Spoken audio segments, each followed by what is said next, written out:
Hello दोस्तों। स्वागत है आपका हमारे YouTube चैनल पे। तो आज हम पाइथन सीखने वाले हैं। तो सबसे पहले हम थोड़ा पाइथन के बारे में ही जान लेते हैं। तो पाइथन के बारे में इतना जानिए कि it's a high level interpreted programming language और ये ओपन सोर्स रहती है। तो सबसे पहले पाइथन के कुछ खास फीचर्स हैं जो कि सबसे पहले है वो इंटरप्रेटेड है, मतलब वो कंपाइल नहीं करता है पहले कोड को, और कंपाइलर नहीं है, और डायनेमिकली टाइप्ड है, मतलब उसमें डेटा टाइप्स ऑलरेडी असाइंड है, हमको अलग से नहीं चाहिए। अब डेटा टाइप्स क्या होते हैं ये सब मैं अभी आपको साथ में चलते चलते बताऊंगा।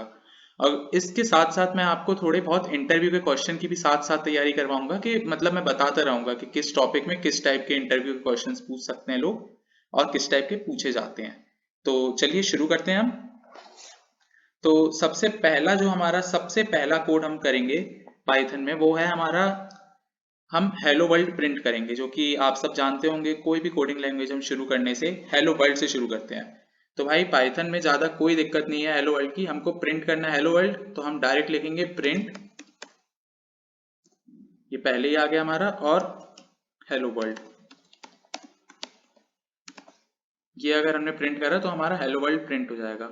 अच्छा, हम पाइथन, मैं फिलहाल एनाकोंडा के स्पाइडर को यूज़ कर रहा हूँ पाइथन के लिए। आप कुछ भी यूज़ कर सकते हैं, आप इंटरनेट से पाइथन की वेबसाइट से पाइथन डाउनलोड कर सकते हैं, और आप VS कोड चाहें तो इंस्टॉल कर सकते हैं पाइथन यूज़ करने के लिए। मैं एनाकोंडा का स्पाइडर यूज़ कर रहा हूँ, डजेंट मैटर। तो ये हमने प्रिंट हेलो वर्ल्ड किया और यहाँ पे हेलो वर्ल्ड हमारा प्रिंट हो गया। तो ये था हमारा पहला कोड, सबसे पहला। और अगर आप लोग पहली आपकी लैंग्वेज ही पाइथन है तो हो सकता है ये आपकी अभी तक लाइफ का पहला कोड हो, तो इसके लिए आपको कॉन्ग्रेचुलेशंस।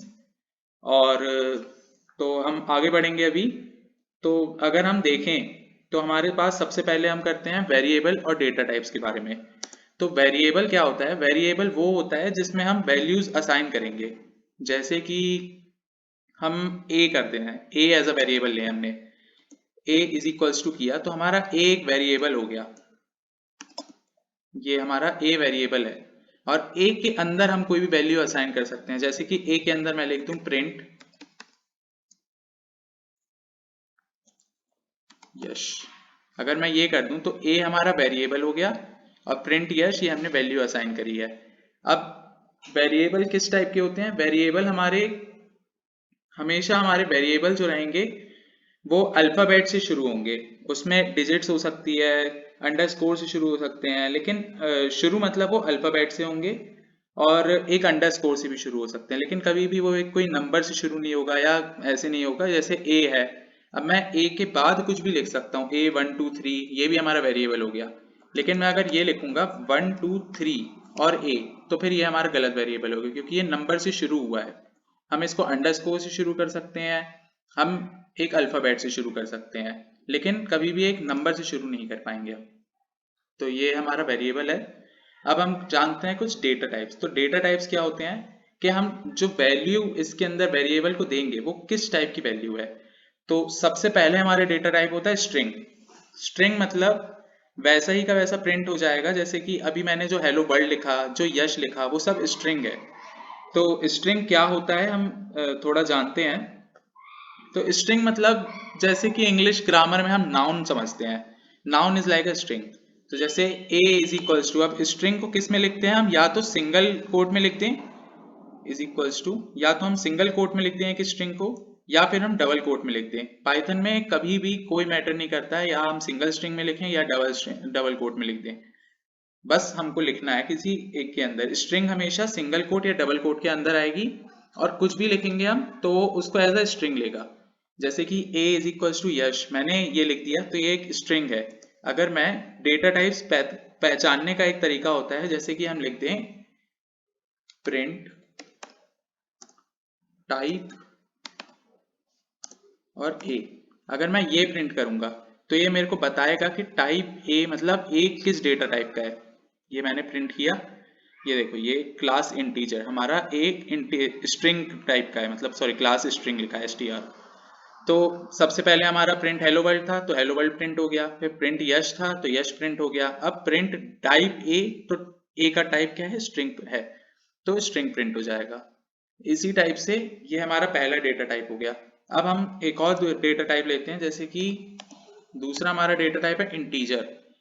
तो इंटीजर में हमें सिंगल कोट डबल कोट नहीं लगाना है, सिर्फ एक इंटीजर मतलब हमें नंबर्स यूज करने हैं। तो हम 20 यूज कर लिया, तो ये एक इंटीजर डेटा टाइप हो गया।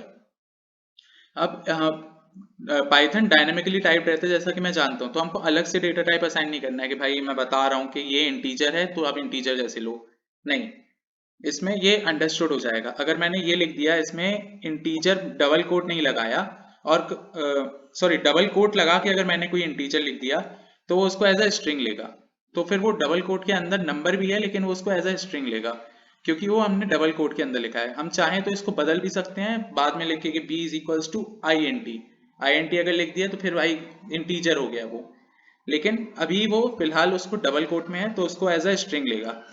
और अगर हम इंटीजर जैसा लिखने हैं और स्ट्रिंग हमने बिना उसके डबल कोट के लिख दिया तो उसको वो इंटीजर नहीं लेगा, उसमें एरर थ्रो कर देगा, क्योंकि वो एज अ स्ट्रिंग यूज उस स्ट्रिंग को एज अ इंटीजर देखेगा कि भाई ये बिना डबल कोट है तो एक इंटीजर है, लेकिन जब उसको इंटीजर नहीं मिलेगा तो एरर थ्रो कर देगा। तो अगर हम इंटीजर लिखें b इज इक्वल्स टू 20, ये हमारा एक इंटीजर टाइप हो गया, और हम लिखें प्रिंट टाइप और p, और अब हम इसे प्रिंट करें तो ये देखो हमारा टाइप a था स्ट्रिंग और टाइप b हो गया इंटीजर INT, क्योंकि ये इंटीजर है। अब हमारा स्ट्रिंग हो गया, इंटीजर हो गया, ये हो गए दो टाइप के हमारे डेटा टाइप्स। अब हमारे पास एक और तीसरा डेटा टाइप होता है, वो है फ्लोट। मतलब डेटा टाइप्स तो बहुत होते हैं लेकिन मैं आपको बेसिक हमेशा डेटा टाइप बता रहा हूँ। तो c इज इक्वल्स टू, अब फ्लोट और इंटीजर में ज्यादा फर्क नहीं देखोगे आप। असल में फ्लोट और इंटीजर में इतना फर्क है कि इंटीजर मतलब एक नॉर्मल हमारी जो वैल्यू हो गई, और फ्लोट मतलब डेसिमल वैल्यूज को भी यूज करेगा तो फ्लोट हो गया। जैसे 20 हमारा एक इंटीजर है लेकिन 20.00 हमारा एक फ्लोट हो जाएगा। अगर मैं इसको भी प्रिंट करूं कि भाई प्रिंट टाइप C, और मैं इसे करूं तो ये देखो ये डेसिमल वैल्यू हो गई तो ये फ्लोट हो गया 20.00, या पॉइंट के बाद अगर हमने डेसिमल अगर यूज कर लिया है तो फिर हमारा वो फ्लोट हो गया है। तो अब हमारे पास तीन डेटा टाइप अभी फिलहाल हमने देखे हैं, जैसे पहला हो गया स्ट्रिंग, दूसरा हो गया हमारा इंटीजर, और तीसरा हो गया हमारा फ्लोट। इन तीन डेटा टाइप्स के अलावा हमारे पास एक और डेटा टाइप होता है जो कि है बूलियन।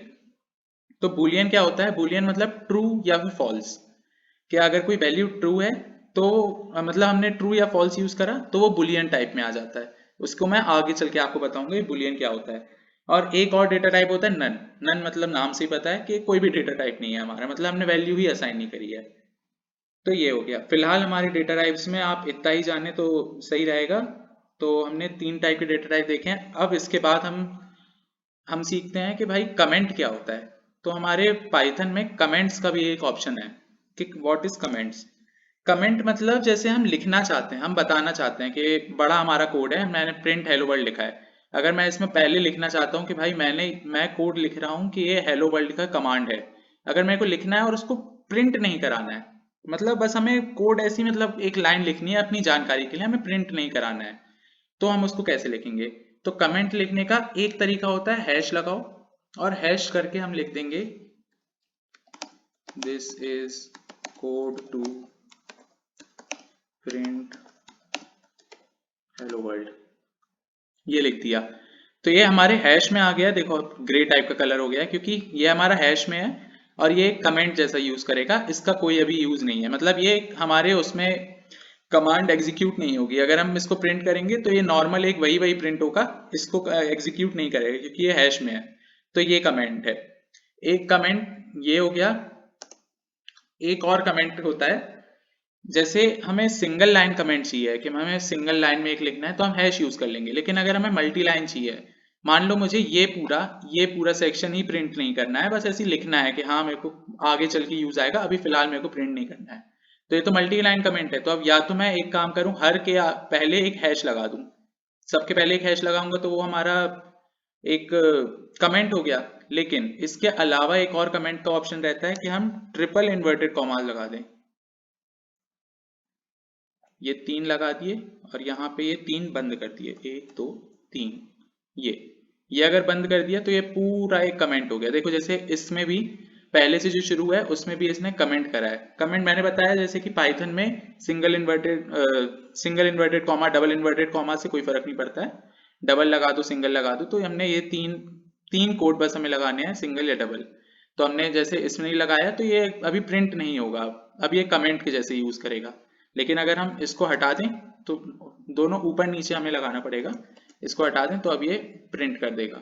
और एक सिंगल लाइन की कमेंट है तो हैश करके यूज करेंगे। तो आप इतना भी समझ गए होंगे कि हमने डेटा टाइप देख लिया है, हमने कमेंट्स देख लिया है, और हमने हेलो वर्ल्ड प्रिंट करना सीख लिया है। तो एक कमांड जैसे कि मैंने बता चुका है, प्रिंट है कमांड, कि प्रिंट हेलो वर्ल्ड करा, प्रिंट टाइप ए करा, तो प्रिंट मतलब वो यहाँ पे इस जगह पे प्रिंट करेगा उस चीज को कि क्या प्रिंट है हमारा। जैसे कि हमें 20 प्रिंट कराना है तो हम प्रिंट 20 लिख दें, या ए की वैल्यू बी की वैल्यू हमने 20 है तो हम क्या करेंगे, प्रिंट बी अगर लिख दिया तो वो भी 20 प्रिंट करेगा। जैसे कि अगर मैं लिख दूं, सॉरी,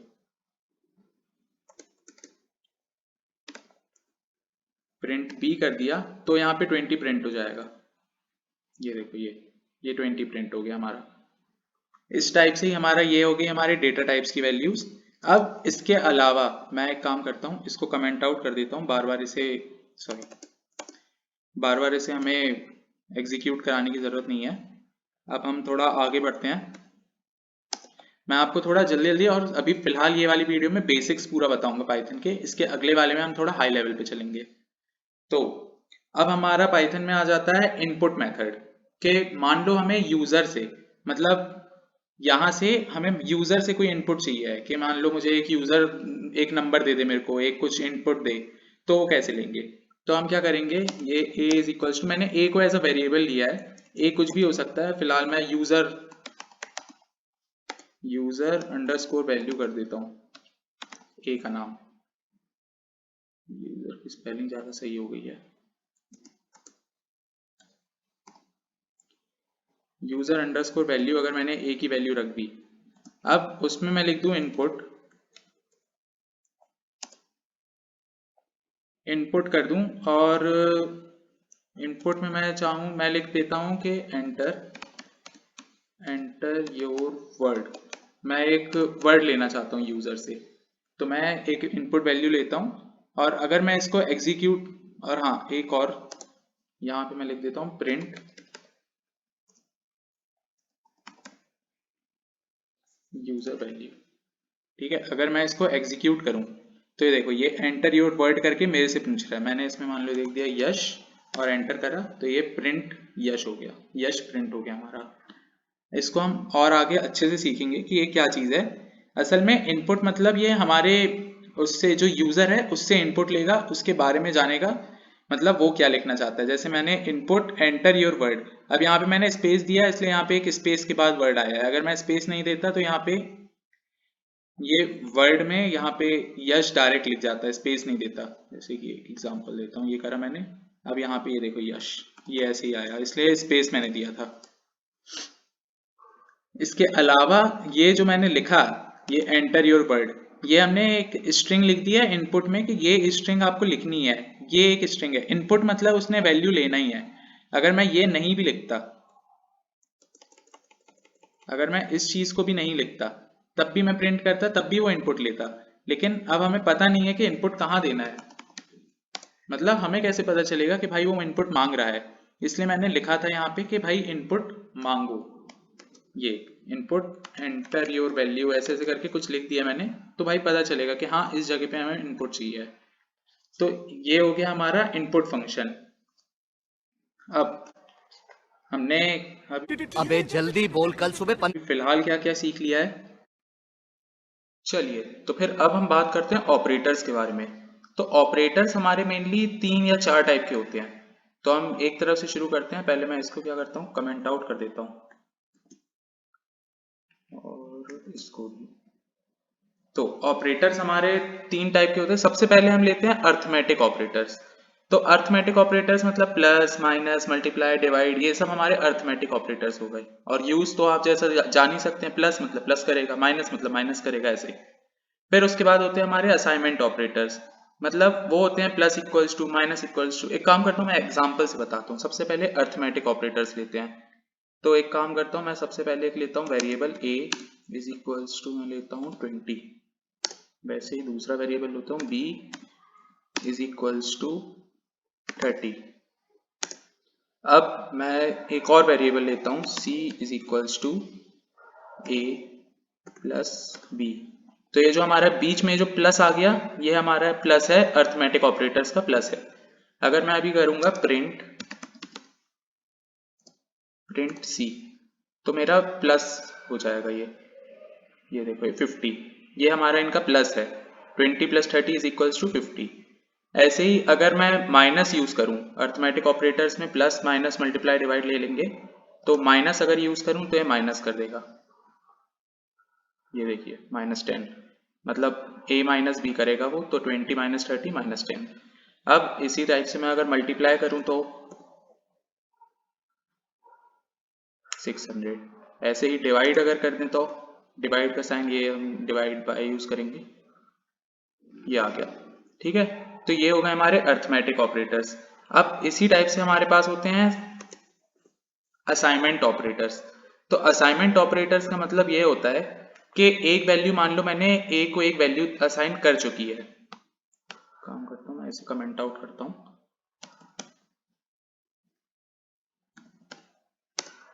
मान लो मैंने a को 20 वैल्यू दे चुकी है, अब मेरे को a की वैल्यू मेरे को 30 चाहिए।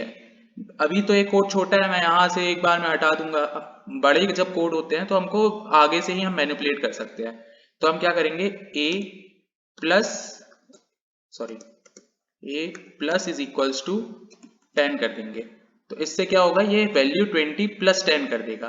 अब जो वैल्यू हमारी a की वैल्यू है वो 30 हो जाएगी।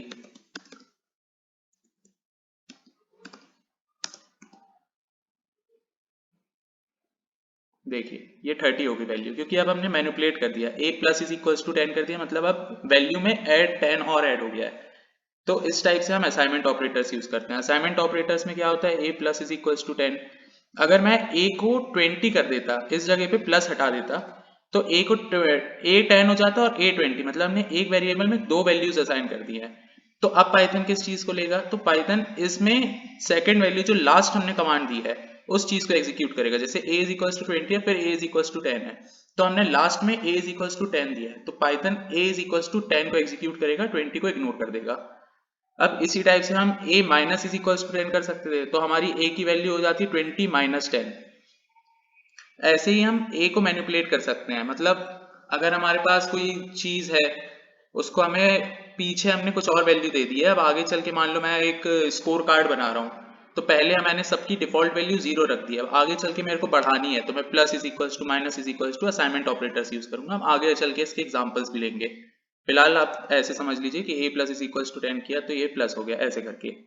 अब इसके बाद होते हैं हमारे कंपैरिजन ऑपरेटर्स। तो कंपैरिजन ऑपरेटर्स में होता है a is equals to equal equal, a greater than और इक्वल्स टू, मतलब हम कंपेयर करेंगे, ग्रेटर देन है, लेसर देन है, ऐसे करके।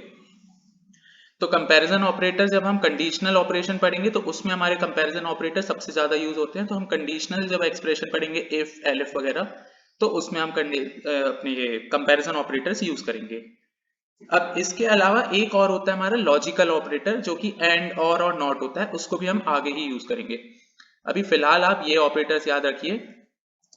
इसके अलावा हमारे पास प्लस माइनस मल्टीप्लाई डिवाइड के अलावा एक और हमारे पास कुछ और मेन, मतलब इंपॉर्टेंट ऑपरेटर्स होते हैं। जैसे कि हमें a की पावर 2 चाहिए, तो हम कैसे करेंगे, तो एक्सपोनेंशियल के लिए आपके पास होता है कि एक्सपोनेंशियल के लिए हम 2 स्टार लगा दें, तो एक्सपोनेंशियल हो गया। जैसे b को मैं अगर 2 कर दूं और a की पावर 2 चाहिए, तो यहाँ पे मैं क्या करूंगा, 2 स्टार लगा दूंगा।